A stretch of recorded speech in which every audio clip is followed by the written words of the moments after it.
Thanksgiving, a holiday that has brought family and friends together for decades.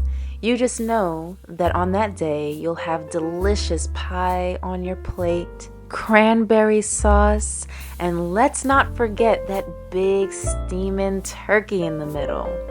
An all-American holiday full of feast and festivities. But what would happen if you're not in America? What would Thanksgiving actually look like? Well, let me show you. My family and I decided that we wanted to experience European living, and we packed our bags and started our journey in the country of Albania. Now, I call Albania a hidden gem because this country is full of surprises, okay? Ever since the fall of communism in 1991, this country has been building itself up with real estate, but Albania has a way of building literally around its rich history. So today we're going to be gathering some fruit and vegetables for the start of our meal. On our list we have sweet potatoes, we're going to try to find turkey, we have mac and cheese, stuffing, all the traditional things you would get. And what I love about grocery shopping, and I never thought I would be saying I love grocery shopping, I love being able to go to the fruit and veggie market, which are pretty much spread out on every street. And we also have an option of grocery stores, which I will give you a sneak peek in later in the video. But fruit and vegetable markets provide a whole other feeling where you can just get what you need without worrying about the cost or worrying about unnecessary pesticides. And as you can see here, you can get fresh produce no matter where you choose to spend your day. And because it's late fall, you see the beautiful leaves on the ground just making walking down the street just so magical and pleasant. And listen, I can already tell that this Thanksgiving is going to be full of flavor because look at the way these fruit and veggies are looking. I'm so excited to show you what we're going to get. And here we are. I am just so amazed at how fresh and just colorful these fruit and veggies are. So the first thing that I'm gonna get is some carrots. I mean, look at how big these are. Can you believe it? Wow, like I did not ever expect that. Next thing I'm looking for are some apples, some green apples, because we want to make an apple pie. Not including eggplant this year, but this is definitely a vegetable that we're starting to eat on the regular. And once I spotted the tomatoes, I knew it was time to grab some. I mean, this fruit is so bright and so colorful. It gave me a whole new respect for tomatoes because of its richness and sweet flavor. And Albanian people are so hospitable, the vendor even let us try a walnut on the house. Now in Albania, the zucchini is a light green, which kind of threw me off at first because in America we have more of like a dark green zucchini. But I noticed that the flavor of this zucchini in Albania is more moist, more hydrating, and it tastes delicious whether you eat them raw or if you decide to cook them or saute them. Now I know we're only focusing on Thanksgiving for this episode, but y'all, the oranges here are amazing.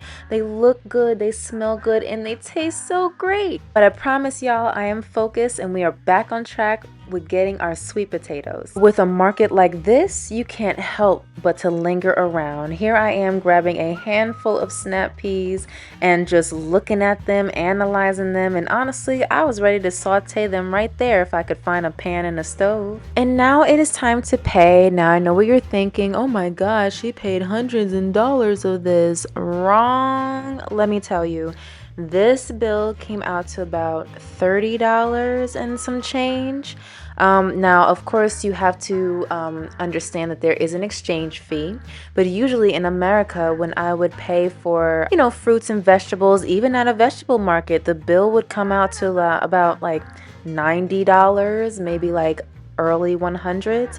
But again, this bill, even with the exchange rate, came out to $30 in lek, which would probably roughly go to about maybe like 35 USD. So like I said, Albania is a hidden gem, y'all. Now keep in mind, most market vendors, if not all, only take cash. And I'm gonna make a video about what it's like to use cash in Albania because it's very important. Now, there are certain things that we're going to need to get from the supermarket, and that's where we're on our way to go now. We need to find pie shells, turkey, aluminum tins, bottles of wine, cheese, all the things that we need this Thanksgiving to make our meal spectacular. So let's take a ride. So one thing you need to know when you come to Albania is that Albania does not have Uber, they do not have rideshare, they do not have Lyft or anything like that. So I hope you're a very social person because you will need to hail a taxi off the street. This is me just putting myself out there and just waving my hand, and as you can see, whoever's available will stop along the way. And it's very easy to tell who a taxi person is because it won't be a random car. It will literally say the taxi as well as the number on the side. I'm going to be making a very detailed video on how to hail a taxi and what to be prepared for. And here we are at the supermarket, and as you can see, it's just like any other market, and there are packaged vegetables and fruit. We found elbows, livers, chicken stock, and brie, and the bruschetta that we're going to turn into croutons. Now, make sure you have a translator on your phone because a lot of supermarkets are not going to have English lettering. And now that we're done shopping, it's time to hail a cab again to go home and prep our food. Takes a little bit of patience, but we'll get a taxi eventually. Good thing it feels good out here. When I first came here, one of the things I missed was driving and just the freedom to go anywhere. But honestly, as you take a taxi, you get to see all the beautiful stores and just the liveliness of the neighborhood. Now let's prep for our Thanksgiving in Albania.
And this is our final result. We have layered mac and cheese, flavorful stuffing, sweet potatoes, and best of all, we have the turkey with our very own homemade gravy. Wow! Now, we couldn't find a whole turkey, so we found turkey breast, but it was just the same. And like I said, this gravy was so flavorful. I couldn't believe we accomplished this. Now, our green bean casserole had fresh green beans, fresh cream of mushroom soup, and our very own fried crispy onions. And with our sweet potatoes, we went a different route. We chose to top our sweet potatoes with brie, nutmeg, cranberries, and walnuts. And the most awesome part was that we got to see the Thanksgiving parade in New York live on YouTube. And this was a traditional thing that my family and I love to do every year. This definitely gave us a sense of comfort and made us feel less homesick. Moving abroad does not mean you have to give up or abandon any of the things that you enjoy doing back in your home country. You can go global, but don't go cold turkey on the parts of you that matter. Get it? But thank you so much for watching this video and coming along with me to celebrate Thanksgiving in a foreign country. Go ahead and click that like and subscribe button and comment below about what holiday you think would be most interesting to celebrate in a foreign country. I'll see you next time. Bye!